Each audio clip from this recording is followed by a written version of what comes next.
Hi all. I'm sitting here with Mark Stuart, candidate for Lake Washington School Board. Mark, why are you running? I want to continue the job that I've been doing for the last 12 years. I feel that I've been the one representing the parents and the students, various cultures, various incomes, various backgrounds, and I want to continue that mission. I feel that there is still work to be done. I'm on every Facebook page in the district, private and public, and families reach out to me that way, and they feel comfortable being able to find me. I know as a parent, I have felt that you've been very accessible to reach out to and to get more understanding about things that are going on in the district and concerns. And I've really appreciated that. What are your priorities for the next term on the school board? Well, I'll tell you, there are things I'd like to accomplish that I think that we need to address. I think that we need to be even more inclusive. We need to be talking to all students, all families. We have students who learn differently. We have students who come to us not speaking English initially and going to ELL. But we have students of all different groups and abilities. And I want to make sure that every one of them has the equal opportunity to learn the best they can. We have a broad swath of cultures in our group, So just can we go back? Hi all. I'm sitting here with Mark Stewart, candidate for re-election to the Lake Washington School Board. Now, Mark, you've been on the school board for 12 years, but some of us in the community may still want to know, who is Mark Stewart? Well, I'll tell you, Mark Stewart was raised in a truck yard in Oklahoma, in the plains of Oklahoma. Very middle to low income family. My grandparents helped raise me. I attended public schools all the way through college. And in fact, once I left college, I headed north, though, out of Oklahoma and headed for Chicago for 12 years and froze my tail off for 12 years. Then we moved to New York City for 10, Los Angeles for 5.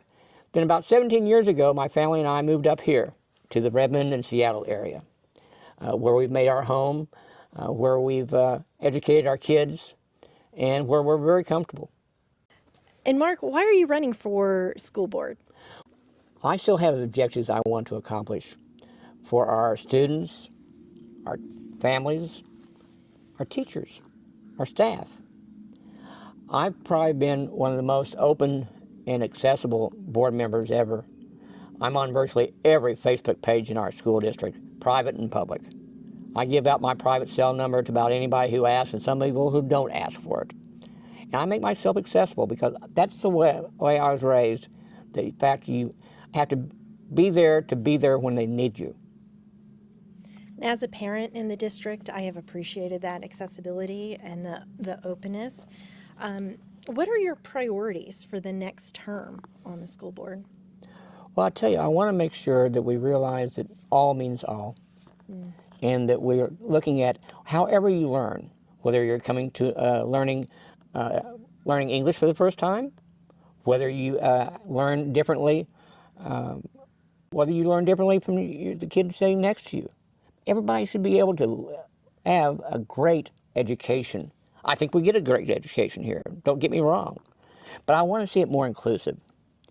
I also like to make sure that we work even more so on our bullying problem. It doesn't go away. Bullying was there when I was in school. It's going to be there for years to come, I'm sure. But the more we work on it, the better we make our kids work together and play together, the better they're going to be afterwards. I'd also like to increase our foreign languages. We've introduced a number of Asian languages over the last few years. But I'll tell you, we have a burgeoning population of Indian Americans. And I think we need to address that fact. I would like to see a dual immersion class in languages from India. I think there's 12, if I recall correctly. And I would love to see us do that, starting with the elementary school. I also want to see us make up for those lost classes in high school that we had to do for budget cuts, going from the 7th period to the 6th period. I want to find creative ways to make sure that our students still feel they're getting the same opportunities they had with 7 hours. I also think that our music program took a major hit, and that's unfortunate. Now, I can't carry a tune in the bucket, but other kids thrive in music. My son thrives from music therapy. And I'll tell you, I would like to see us have a choice school dedicated to the performing arts. I think it's high time. You blend in your tech, you blend in your special effects, you blend in everything. I'd also like to see one in healthcare. You know, AI is with us. We've embraced it in Lake Washington. A lot of folks have tried to keep it out of their school district. We've embraced it. But I'd like to see us even do more. I want to make sure that our students learn how to use it as an effective tool and not a crutch. I want them to be able to discern fact from fiction, from opinion from news. They need to know that. That kind of learning takes time. I learned it in debate class. Now, we don't have too many debate classes left around anymore. We have debate clubs. And we wanted to bet you that if I said that we're going to move algebra to a club instead of a classroom, I'd hear from a lot of parents. But I think we need to make sure that as they embrace AI, they realize how it's going to have an effect on them, not just in the school, but beyond. AI is going to have an impact, a major impact, on those initial jobs after high school, after college. It's going to affect those intro-level jobs that everyone has had and has learned their trade, if you will, learned their professions in the first year or so. And those are going to be very, very different now with AI. And I want to make sure our students are prepared for it. I want to make sure our students thrive in that world. And you mentioned language and a focus on world languages. Are there specific languages that you're considering?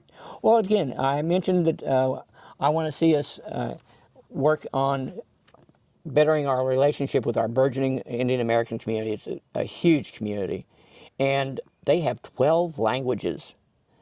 I would like to see us do a dual immersion program starting with the elementary school. Now, you may remember we have a dual immersion class, or pardon me, school with Spanish, and the kids from all cultures then blend their languages.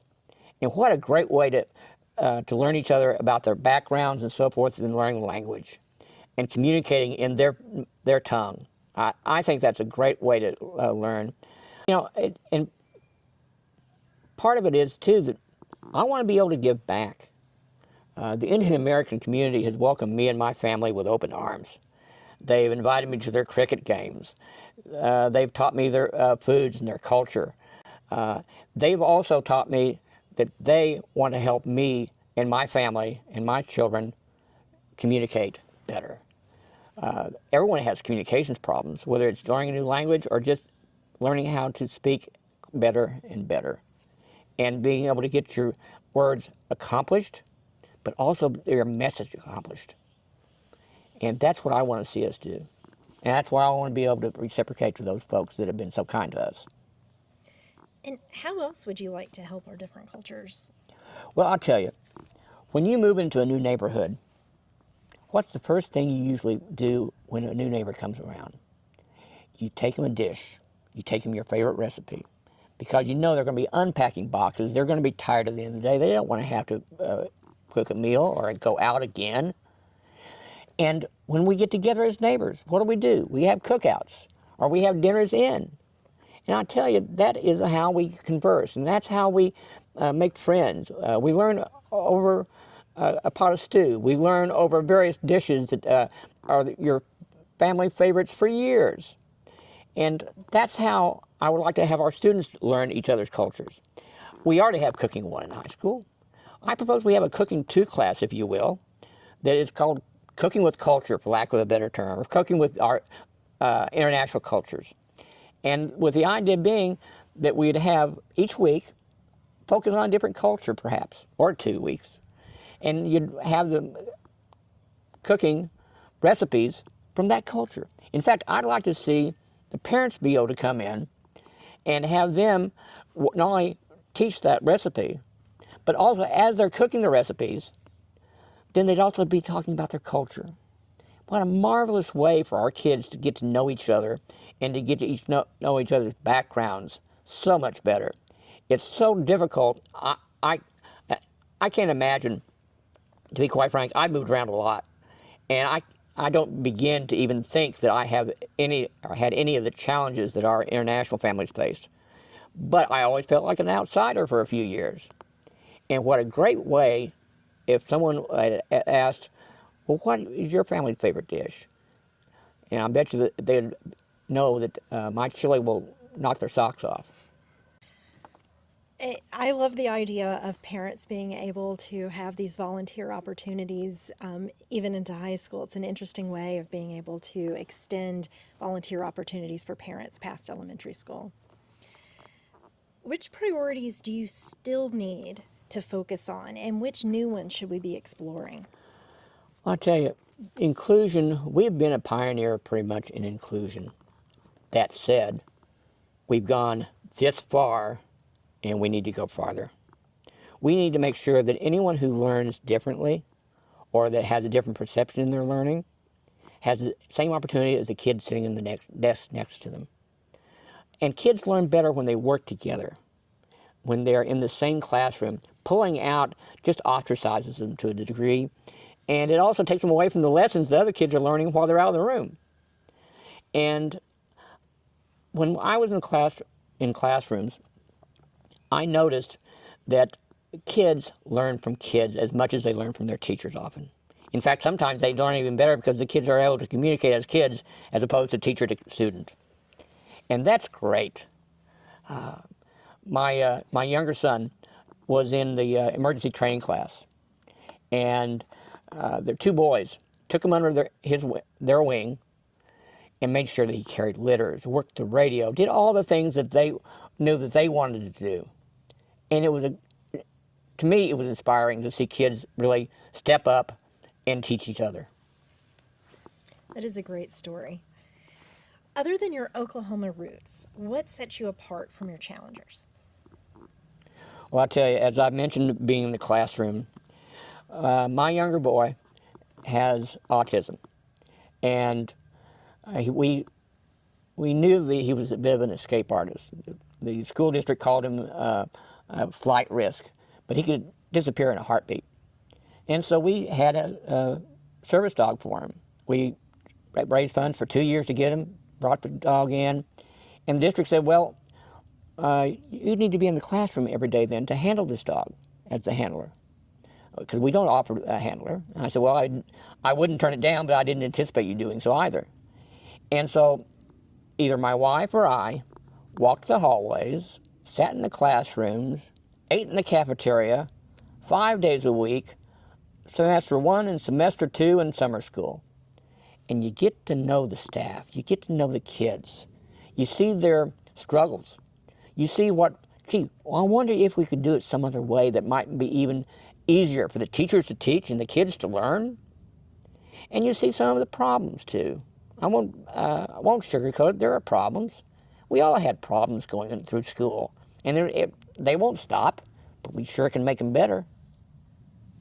It's a unique perspective to have been in the classroom for so many years, every single day.